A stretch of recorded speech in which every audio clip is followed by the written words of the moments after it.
In this video, I'm going to demonstrate 8 different exercises that most people can use for LCL strains. However, there are specific things you need to avoid. So I'm also going to explain to you quickly what happens when you strain your LCL and why it is that you need to avoid certain things in your rehab, because that way you can decide better if these exercises are right for you and how to adapt them.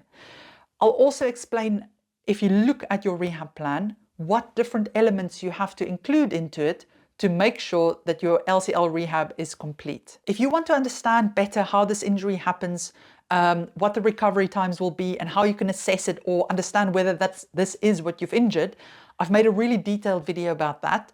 I've also made a detailed video about braces for LCL strains to understand what type you need and when to wear it. So if you want those videos, I'll put a link to them in the description of this video.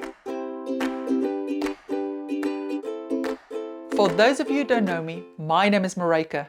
I'm one of the physiotherapists from sportsinjuryphysio.com, where you can get online physiotherapy assessment as well as treatment for your injuries. Have a look at the description of this video if you want a link to our website. Very quick recap so you can understand why your rehab exercises are chosen in the way that they are. Your LCL, or lateral collateral ligament, is situated on the outer side of your knee. And the main job is to stop the knee from gapping on the outside. Now, when it's injured, some of its fibers is torn. And if you want it to recover, you've got to remove that gapping strain for a little bit so that it has time to grow together.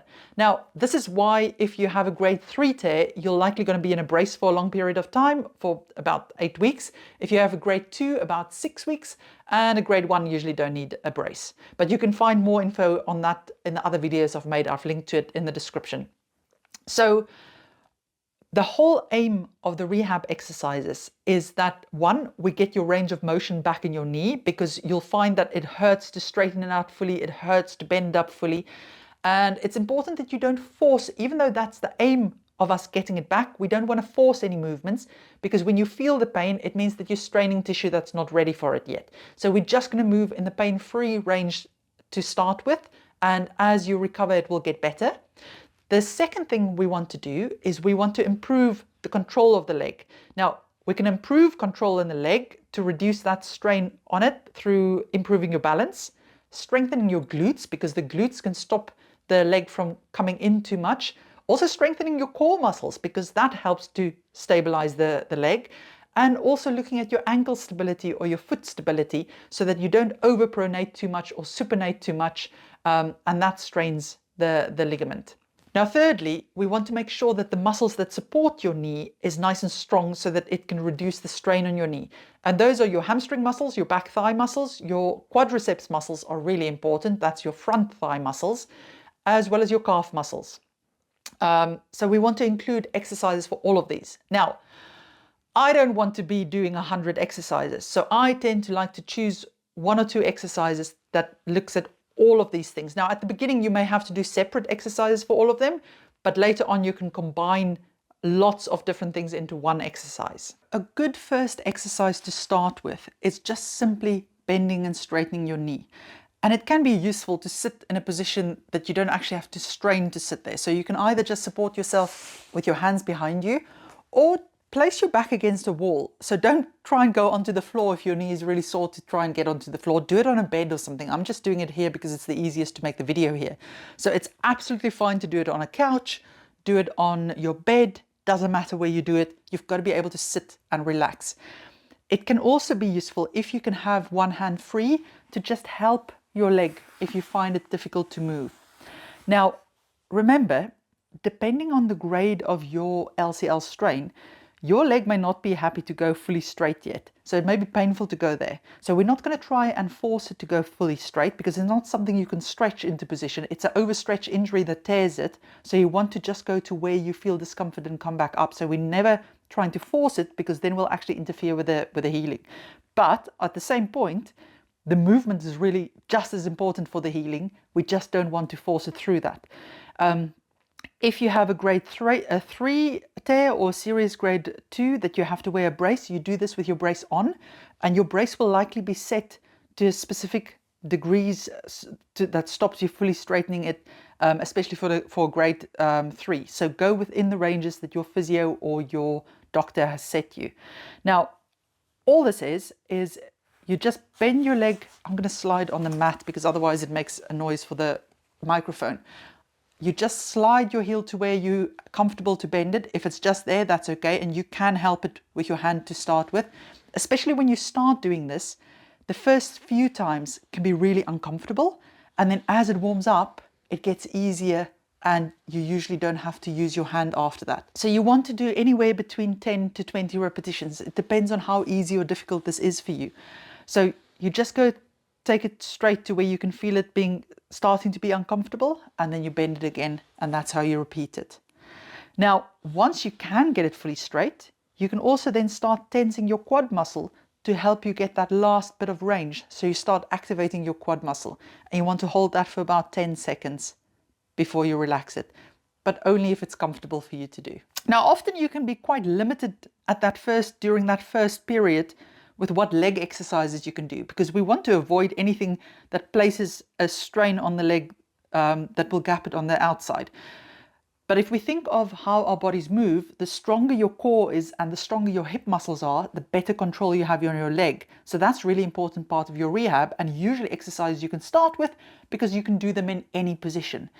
So let's imagine that my leg is really not comfortable and I need it supported while I do these. So the second exercise I'm going to demonstrate is a simple core exercise, just a crunch, but I'm going to have my leg nice and relaxed and comfortably supported while I do it, so I don't have to strain it. I am going to have my uninjured leg bent up. If your injured leg is happy to be bent up, have it bent up. So have it wherever it's comfortable, and we're just going to do a crunch. So how we do this is you tighten up your tummy muscles, you place your hands behind your ears, and they're just for support. You're not going to pull on your neck, they're just going to help you a bit. And you're just going to first lift your head up to look at your toes. And if that's okay, you're going to come up a bit higher, and you can see how I'm shaking because my tummy muscles are activating. And then you're going to uncurl, starting from putting this bit down first, then your neck, and then your head. Now, as you come down, you keep your tummy contracted because what you don't want to see is that this pops up like that. Okay, so let's look at that movement pattern again. You tighten your tummy up, keep your back against the floor, and you lift your head up and you lift your shoulders up, look at your toes properly, hold it for a second, then put your upper back down, put your neck down, and put your head down. And you can do as many as you need to do before you get tired, and do a few sets of that. So usually you want to do about between 12 and 15 repetitions, rest a minute, do about 3 sets. If it's too easy, of course you can hold a weight, but it all depends on your level of how good you are with these things, how strong you are.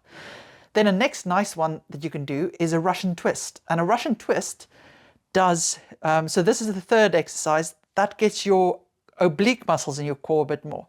So what you do there is, again, you can have your leg slightly flatter if it's more comfortable there, or you can have it bent if that's comfortable for you. I'm going to have it bent just for the moment. And with this one, you're going to tighten up your tummy and just come down a little bit there. So I can already feel my stomach muscles engage. I'm going to go for the easy version, which is hands there, and you're just twisting to where you can feel you can twist to, and come back to the middle, twist to the other side. Okay, and again, you go for about 12 to 15 repetitions. When you get to 15 and you can do 3 sets of 15, usually means the exercise is too easy and it's time to choose something more difficult, which could involve just holding a weight and touching that weight down to the floor on different sides there. We want to strengthen the glutes because the glutes play a big part in hip stability. However, the classic exercise that people will do for glutes and glute med and things at this point is that they would think, oh, I can do side leg lifts.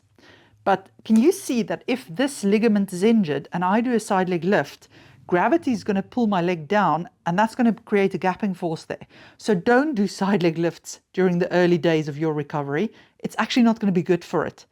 Instead, an exercise you could do is glute bridges. Now, of course, if your knee is not happy to bend all the way, you just have it straightened to where it's comfortable and you place most of your weight through the other leg. But if it is happy that you have both feet bent up, you have them bent up. And what you do is you're going to tighten up your tummy muscles, tighten up your bum and squeeze your bottom to get you up there. So we're squeezing our bum to get us up there. What I don't want to see with my patients is that they end up there. because that means they're overusing their back muscles, or if they're not squeezing their bum to get them there, they will lead with their back, so they will look like that going up. But what we want to see is tighten up this, squeeze this, and stop there. It may be that actually your hips are quite tight and you can't get all the way there, and it's frustrating or hurting your back. If your neck hurts, by the way, you're likely lifting too high onto it to come down. So placing something under your feet to help lift them off the floor will just give you a slightly bigger range to work through with your glute bridges, and that can often be more comfortable so that you can go into that position. So can you see that you're going to have a bigger range of motion to work through there, which can be better for it depending on your situation. So the things we're working here is we're strengthening the glutes, we're strengthening the hamstrings a bit, a little bit of the back muscles as well, and your core muscles. And of course, if it's too easy, you can place a weight over your hips, or later on you can start doing it on one leg even. As soon as your leg is happy to be fully straight and you can place your weight through it, it's time to start with things like balancing exercises. They are really, really important because when we injure our knees, that connection between your brain and your injured body part is a little bit lost. So you're not as good as controlling it. So we need to reteach that control so that the ligament doesn't take too much strain. Now, at the beginning, it's a good idea to actually use a chair for two reasons. One is it can be a bit nerve-wracking to start balancing on your injured leg because you may not trust it and you may be a bit worried about making it worse. And having something solid to hold on to is brilliant to help you get over that fear. The second is we don't want excessive movement there because otherwise you may re-injure it. So we first want to see how stable you are with a bit of support. So here's what you do. You have, say this is my injured leg. The thing I hold onto for support is on the opposite side. I'm using a chair. It's not ideal because it will come over with me if I really lose my balance. So you rather should do it where you have a solid table or something to hold on to. You're going to bend your knee ever so slightly because we don't want to lock it into extension, and it's slightly easier to activate everything if it's slightly bent. And you want to grow tall, tighten up your tummy muscles, bend that slightly. And now we're not going to just lift it up because that can be quite difficult. I want you to hold on and I want you to think about shifting your weight. Think about what you feel through that leg. Now start peeling your uninjured leg off the floor and feel how you're reacting in this one. How you're trying to correct your movement, because you need to correct to what you feel is going on there. And then just hold that position. Now, if you feel happy with that, reduce how much you hold on to it. And then if you can let go and you're stable, that's brilliant. Then you can practice it there. But if you feel, oof, this is hard work and actually it wants to do that, rather control it and build control and strength first in this position with support, and then you go on to it without support. Because what you don't want to see is your foot rolling in excessively. You want equal pressure under big toe and little toe. You also don't want to compensate and go all the way out with your foot. You want it in the middle and you don't want a big sway. So top tip, don't just go and peel it off. Just peel it off slowly so you have time to think about how your body's reacting and correcting yourself. Now, if you find that easy, ways to make it harder is you can start turning your head from side to side. Immediately that makes it harder. Up and down is always even more difficult for me. Or you can turn move your arms or even your other leg. Or of course you can also close your eyes. But you only start doing that when your physio has said you're stable enough, because it is a more tricky one. Another important muscle group to start strengthening are actually the calves, because the gastroc muscle comes up behind the knee and attaches above it. So it helps with stability there and it helps to propel you forward. So it's an important muscle to strengthen. And you usually can start doing this quite early on, as soon as you're allowed to weight bear and you're comfortable weight bearing. And there's no reason to go onto single leg calf raises too quickly. It's absolutely fine to stick to double leg ones, and if it's too easy, you just put a weight on your back or hold a weight even. But let me demonstrate the movement you want to be doing.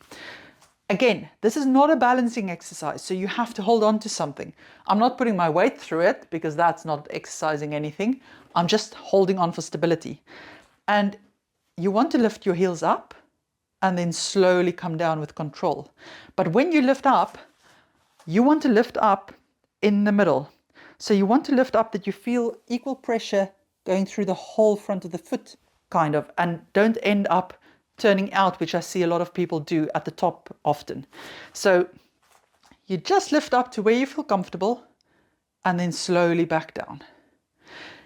I know I'm demonstrating this with bare feet, but please, especially if you're going to start putting weight on your back or holding weights, wear running shoes, because you're going to give yourself an injury under the front of your foot. If you're going to do it barefoot on a hard flooring, you're definitely going to bruise this area, and it takes a very long time for that to recover, and that's going to be the thing that holds you back more than your ligament. So make sure that you wear shoes with proper cushioning when you do this exercise. I'm just demonstrating it this way that you can actually see the movement. So like I said, you start off doing them on double legs.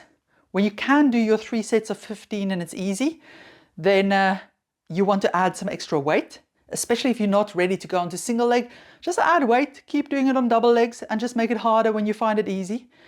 And then eventually you can start doing it on single leg as well. Another important exercise we want to do is we want to start strengthening the squat type movement. Why do we want to do that? Because actually when we run and walk, our legs go through a very similar motion as the squats. And it's a brilliant way of strengthening your front thigh muscles, which can really help stabilize your legs. But it also strengthens your bum, it strengthens your hamstrings, and it helps with your control, especially when you start going on to single leg ones. But likely at the beginning, you will find that your leg doesn't want to bend as far as you want it to bend. Or if you're a grade 3 tear, your brace may still be set that you're not allowed to bend it fully. But you may be able to do weight-bearing exercises with a brace on, so you've got to limit how far you go. I find box squats the best for this because the box stops you from going too low. Now, of course, we don't have the luxury of everybody having boxes to exercise with at home. Very simple method that can work for it is just make a surface high enough that it stops you, that you've got a reference point. Okay, so if you just want to do shallow squats, this would be perfect. This is about, let me show you this way if I can. That's where I touch down. So there, because I'm not sitting down on it. I'm literally touching my bum to where I feel it. And then as I get better with it, I can just take one cushion off and I can start making it a bit lower. But with this, I know the reference point is always the same and I can't accidentally misjudge myself and go too low if I'm not comfortable with that. So the things you want to look out for here is your feet are about hip distance apart.